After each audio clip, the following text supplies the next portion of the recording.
مولاي صل وسلم دائما أبدا على حبيبك خير الخلق كلهم. السلام علیکم ورحمۃ اللہ وبرکاتہ. صلی اللہ علیہ محمد صلی اللہ علیہ وسلم. ناظرین، آپ کو آج ہمارے پروگرام ہمارے مہمان میں خوش آمدید پیش کرتے ہیں. آج جو مہمان ہمارے درمیان موجود ہیں، نہ تو تعریف کے محتاج ہیں نہ تعارف کے محتاج ہیں.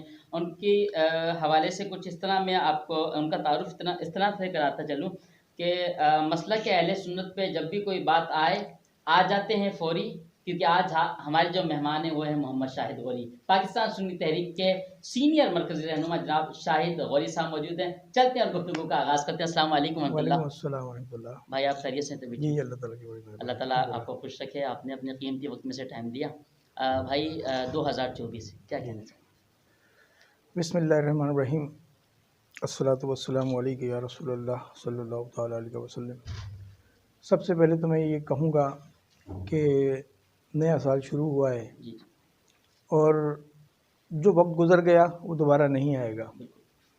اور میں یہ پیغام دینا چاہوں گا ان عشاقان رسول صلی اللہ علیہ وسلم کو کہ اپنی زندگی بدل دیں واہ اور اللہ تبارک و تعالیٰ سے جو وعدہ کر کے آئے تھے جب ہماری روح دنیا میں بھیجی جا رہی تھی کہ یا اللہ میں تیری ہی بندگی کروں گا اور تیرے پیارے حبیب صلی اللہ علیہ وسلم کی اطاعت کروں گا، تو ہمیں وہ بات یاد رکھنی چاہیے قرآن و حدیث سے. اور میں ان اہل سنت کے نوجوانوں کو یہ پیغام دینا چاہوں گا اس نئے سال کے موقع پر کہ وہ اپنی صحبت درست کریں صحیح. اور تھوڑا سا وقت دین کو ضرور دیں. اور تھوڑے سے وقت کے لیے اگر 24 گھنٹے دنیا میں ہم نے گزارے ہیں، ان 24 گھنٹوں کے اندر اللہ تعالیٰ کے فرائض کو ادا کرنے کے بعد کچھ تھوڑا سا وقت علماء اکرام کے ساتھ گزاریں تاکہ دین کی معلومات حاصل ہو. اور آج کل اگر ہم کسی عالم دین کے پاس جا کر وقت نہیں بھی گزار سکتے تو آج ہمارے پاس جدید ٹیکنالوجی موجود ہے کہ ہم علماء اکرام سے روابط بھی رکھ سکتے ہیں. ان کی آڈیو ویڈیو سن کر اپنے عقیدے کو درست کر سکتے ہیں اور اپنی آخرت سنوارنے کا یہ ہمارے پاس آخری موقع ہے. ٹھیک صحیح فرمایا. کوئی نہیں پتہ کہ زندگی کے دن کتنے بچے ہیں. جو لوگ گناہوں میں پڑے ہیں وہ توبہ کریں. جو لوگ غفلت میں ہیں ان کو اپنی سستی دور کرنی چاہیے. اور جو لوگ فرائض چھوڑتے ہیں انہیں فرائض سے بالکل چھوڑنے سے اجتناب کرنا چاہیے، کیونکہ فرض ایسی چیز ہے کہ جو معاف نہیں ہے کسی طرح بھی. اور پھر اس کے بعد جو مستحب عمل ہے کہ پیارے آقا صلی اللہ علیہ وسلم کی محبت اپنے دل میں جگائیں. اور اس سے یہ فرق پڑے گا کہ آپ کے اندر روحانیت آئے گی. اور جب ہماری زندگی کا خاتمہ ہوگا ہم سے قبر میں پہلا سوال ہوگا من ربوں کا، کہ تمہارا رب کون ہے، ما دینوں کا، تمہارا دین کیا ہے. اور پھر تیسرا سوال جو بہت سخت ہوگا اور جو عاشق رسول صلی اللہ علیہ وسلم ہیں ان کے لیے وہ عید کا دن ہوگا کہ جو ساری زندگی یہ سوچتے رہے کہ مجھے پیارے آقا صلی اللہ علیہ وسلم کا دیدار ہو جائے. اور وہ جب موت کے بعد جب قبر میں اترے گا پھر پیارے آقا صلی اللہ علیہ وسلم کا سب کو دیدار کرایا جائے گا. ان سے پوچھا جائے گا کہ بتاؤ ان ہستی کے بارے میں تم کیا کہتے تھے. جو عاشق رسول ہوگا تو پیارے آقا صلی اللہ علیہ وسلم کو پہچان لے گا.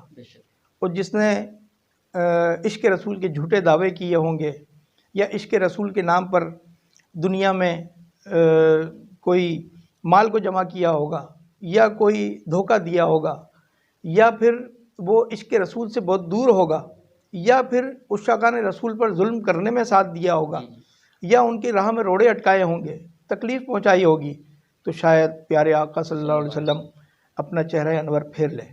تو اس بات کی فکر کرتے ہوئے کہ مجھے مرنا بھی ہے، مجھے قبر میں جانا ہے، پیارے آقا صلی اللہ علیہ وسلم کو اگر پہچان لیا تو قیامت معلوم نہیں کب آئے گی، چاہے 100 سال بعد آئے، 1000 سال بعد آئے، 10,000 سال بعد آئے، تب تک ہمیں قبر میں رہنا ہے، پھر اس کے بعد حساب کا دن ہوگا.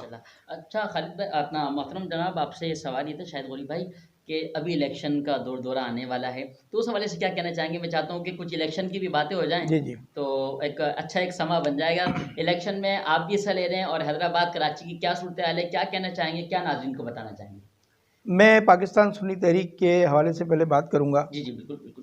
کہ ہم نے یہ ارادہ کیا، مرکز اہل سنت ہمارے سربراہ شاداب رضا نقشبندی صاحب نے ہمیں یہ فیصلہ سنایا اپنا مرکزی کابینہ سے مشاورت کے بعد کہ ہمیں ساری اہل سنت جو بھی ہے، جو پاکستان سنی تحریک کی طاقت ہے یا پاکستان سنی تحریک کی جو حمایت ہے، وہ اپنے اہل سنت کے حوالے کر دینی چاہیے. کیا بات. اور ہم نے اس فیصلے کو، کیونکہ ہم نے جتنے بھی ہمارے اتحاد ہوئے آج تک، اور یہ تاریخ ہے اس کی، تقریباً اگر 20 سالہ تاریخ بھی دیکھیں تو جو بھی اتحاد ہوئے، چاہے وہ سنی رہبر کونسل ہو، سنی اتحاد کونسل ہو، تحریک غازی رہائی تحریک ہو، یا پھر لبیک یا رسول اللہ ہو، ہم ہر اتحاد کا حصہ رہے ہیں.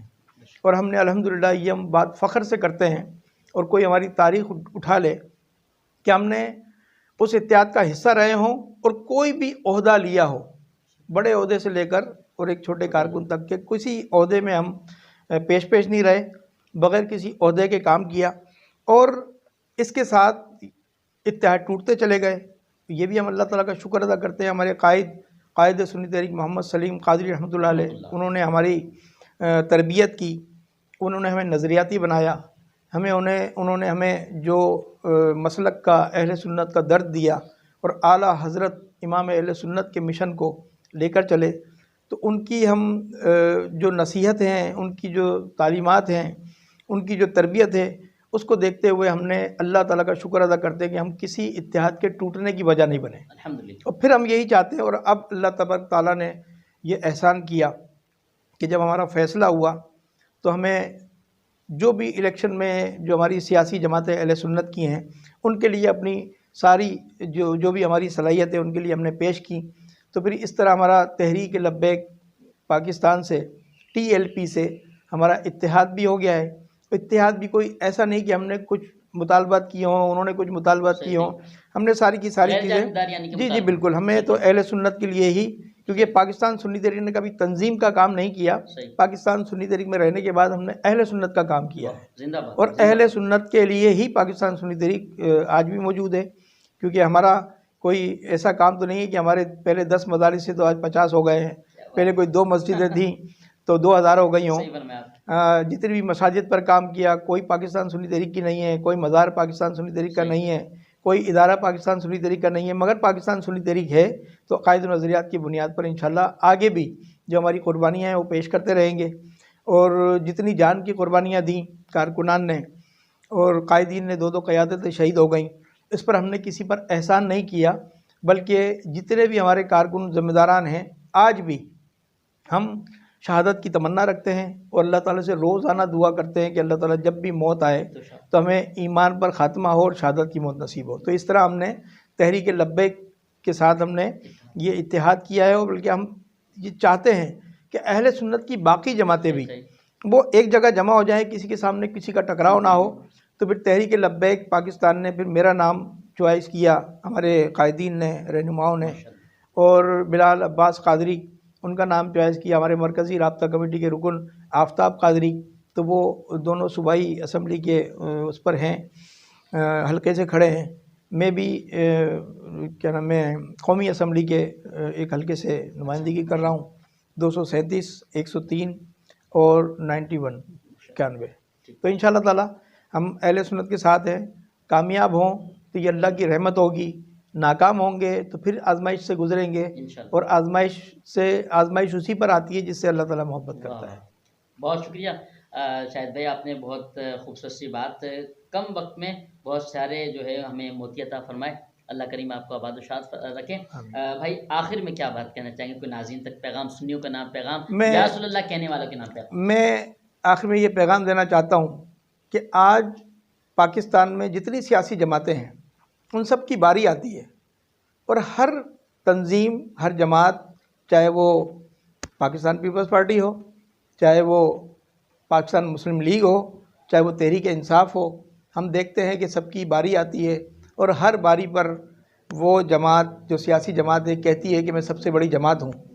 تو میں ان سب سے بڑی جماعت کو یہ دعویٰ کرتا ہوں کہ تم سب سے بڑی جماعت اس لیے ہو کہ تمہاری جماعت میں یا رسول اللہ کہنے والے موجود ہیں، اس لیے تم سب سے بڑی جماعت ہو.